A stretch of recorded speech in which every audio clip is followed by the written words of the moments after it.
এবং তারা তো উৎসব পালন করছে এই দিনগুলোতে। মুসলিমরাও বলছে মেরি ক্রিসমাস, তাই না? একজন মুসলিম যখন বলেছে মেরি ক্রিসমাস, তার মানে হচ্ছে সে স্বীকার করেছে, মন থেকে না করলেও মুখ থেকে বলেছে আল্লাহ পাক 25শে ডিসেম্বর সন্তান জন্ম দিয়েছেন।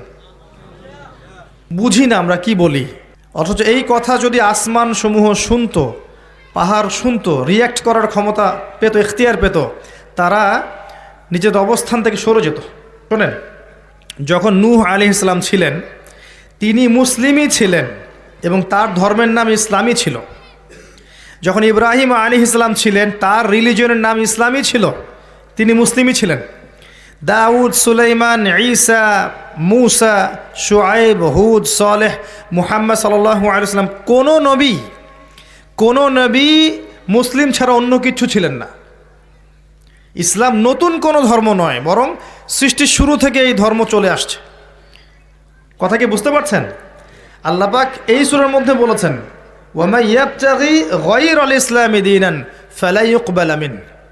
কেউ যদি আল্লাহর এই দিন ইসলাম ছাড়া অন্য কোনো দিন তালাশ করে, ফালা ইউকবালা মিন, লা ইউকবালা, কোশ্চিন কালেও এটা তার কাছ থেকে কবুল করা হবে না। উত্তর পেয়েছেন? ইসলামের বাইরেরগুলোর কি হবে? এটা উত্তর। কোরআনে আল্লাহ পাক এটা বলেছেন, সূরা আলে ইমরানের মধ্যে আছে। আল্লাহ আরও বলেছেন যে তবে কি তারা জাহেলিয়াতের হুকুম তালাশ করছে? আফা হুকমুল জাহেলিয়াতি ইয়াবগুন ওয়া লাহু আসলামা মান ফিস সামাওয়াতি ওয়া মান ফিল আরদ তাওআন আও কারহান ওয়া ইলাইহি ইরজিউন। তারা কি আল্লাহর দিন ব্যতীত অন্য দিন তালাশ করছে, অথচ আল্লাহর সামনে আসমান জমিনের সব কিছু অলরেডি আত্মসমর্পণ করেছে এবং তার কাছে ফিরে যেতে হবে। তো এই আয়াতগুলোতে বোঝা যায় ইসলাম একমাত্র গ্রহণযোগ্য রিলিজন আল্লাহর কাছে। অন্য কিছু তালাশ করলে আপনি কবুল করাতে পারবেন না। হ্যাঁ, আপনি যদি ভালো কাজ করেন তাহলে সেই ভালো কাজের প্রতিদান আল্লাহ এই দুনিয়াতেই দিয়ে দিবেন, পরকালে তার কোনো অংশ থাকবে না। নবী সাল্লাল্লাহু আলাইহি ওয়াসাল্লামের সামনে ওমর রাদিয়াল্লাহু আনহু একদিন তাওরাত পড়ছিলেন, এমনি পড়ছিলেন। উনি কি তাওরাতে বিশ্বাস করতেন এমন?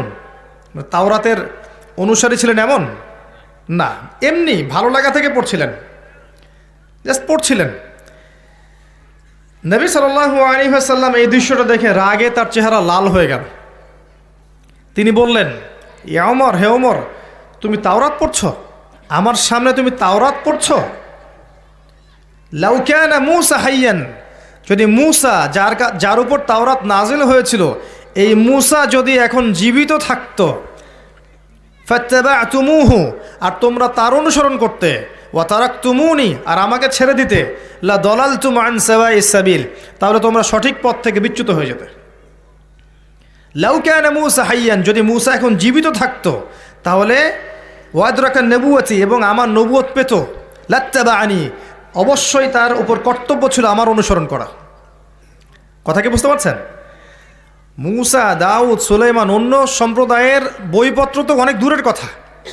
সেই নবীগণ যদি এখন জীবিত থাকেন, পৃথিবীতে আবার আসেন, তাদের জন্য কোরআন হাদিস এর বাইরে কিচ্ছু অনুসরণ করা জায়েজ হবে না। এমনকি ঈসা ইবনে মারইয়াম যখন আসবেন, তিনি কি নতুন ধর্ম নিয়ে আসবেন? ও ঈসা আলাইহিস সালাম যে আবার আসবেন আপনারা জানেন তো, নাকি বিশ্বাস করেন? কিন্তু এক শ্রেণীর মানুষ বলছে যে ঈসা আলাইহিস সালামকে তারা হত্যা করেছে, ক্রুশবিদ্ধ করেছে। আপনি কি বলেন? এবং তারা তো উৎসব পালন করছে এই দিনগুলোতে। মুসলিমরাও বলছে মেরি ক্রিসমাস, তাই না? মুসলিমরা বলছে। এক শ্রেণীর মানুষ বলছে যে আল্লাহ পাক সন্তান জন্ম দিয়েছেন, নাউযুবিল্লাহ, এবং ঈসা ইবনে মারইয়াম তার সন্তান। আপনি কি বলেন? বিশ্বাস করেন? একজন মুসলিম যখন বলেছে মেরি ক্রিসমাস, তার মানে হচ্ছে সে স্বীকার করেছে, মন থেকে না করলেও মুখ থেকে বলেছে। কি বলেছে? যে আল্লাহ পাক 25শে ডিসেম্বর সন্তান জন্ম দিয়েছেন। কথাটা এটা হলো না? বিষয়টা বুঝি না আমরা কি বলি, অথচ এই কথা যদি আসমান সমূহ শুনতো, পাহাড় শুনতো, রিয়্যাক্ট করার ক্ষমতা পেত, এখতিয়ার পেত, তারা নিজের অবস্থান থেকে সরে যেত। এটা সূরা মারিয়ামের শেষের দিকে আছে। ওয়াকুলুনা ইত্তাখাযার রহমানু ওয়ালাদা, তারা বলে যে রহমান সন্তান ধারণ করেছে। লাকাদ জিতুম শাইআন ইদ্দা, তোমরা প্রচণ্ড ভয়ঙ্কর কথা নিয়ে এসেছো। তাকাদুস সামাওয়াতু ইয়াতাফাত্তারনা মিনহু ওয়া তানশাক্কুল আরদ ওয়া তাখিরুল জিবালু হাদ্দা, এই কথা শুনে আসমান, জমিন আর এই পাহাড় ফেটে চৌচির হয়ে যেতে চায়। ওদের যদি ক্ষমতা থাকতো, এখতিয়ার থাকতো, ফেটে চৌচির হয়ে যেত। এত বড় কথা বলেছো তোমরা। তো ঈসা ইবনে মারইয়াম যখন আসবেন, তিনি মুহাম্মদ সাল্লাল্লাহু আলাইহি ওয়াসাল্লামের উম্মাহ হয়ে আসবেন। তার আসার কারণ কি? কি জন্য আসবেন? হ্যাঁ, মাশাআল্লাহ, তিনি হচ্ছেন সত্য মাসিহ। সত্য মাসিহ আসবেন মিথ্যা মাসিহকে হত্যা করতে।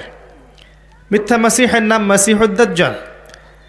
আর দাজ্জাল নিয়ে খুব একটা আলোচনা হয় না আমাদের সমাজে। এটাও একটা কিয়ামতের সাইন যে দাজ্জালের আগমনের আগে আগে মানুষ তার আলোচনা ছেড়ে দিবে। এরকমও আছে কিন্তু হাদিসে, যে দাজ্জালের আগমনের আগে আগে মানুষ তাকে নিয়ে খুব একটা আলোচনা করবে না। তো সে বিশ্ব শাসন করবে এবং জিউসরা ওকে ফলো করবে। সে বিশ্বের প্রত্যেকটা বিষয় নিয়ন্ত্রণ করে ফেলবে। তাকে আল্লাহ পাক এত ক্ষমতা দিবেন মানুষকে পরীক্ষা করার জন্যে যে ঈমান ধরে রাখা খুব কঠিন হয়ে যাবে। এই সময় একটা সূরা আপনাকে বাঁচাবে, তার নাম কি? সূরা কাহফ। নিয়মিত প্রত্যেক জুমায় পড়েন। প্রথম 10 আয়াত, শেষের 10টা আয়াত মুখস্থ করেন। আল্লাহ পাক তৌফিক দান করুন, আমিন। এই সূরার মধ্যে এমন কিছু আছে যা আপনাকে দাজ্জালকে চিনতে শেখাবে, তার ফিতনাগুলো থেকে বেঁচে থাকতে সাহায্য করবে। পড়াশোনা করে আপনি খুঁজে বের করেন সেটা কি জিনিস।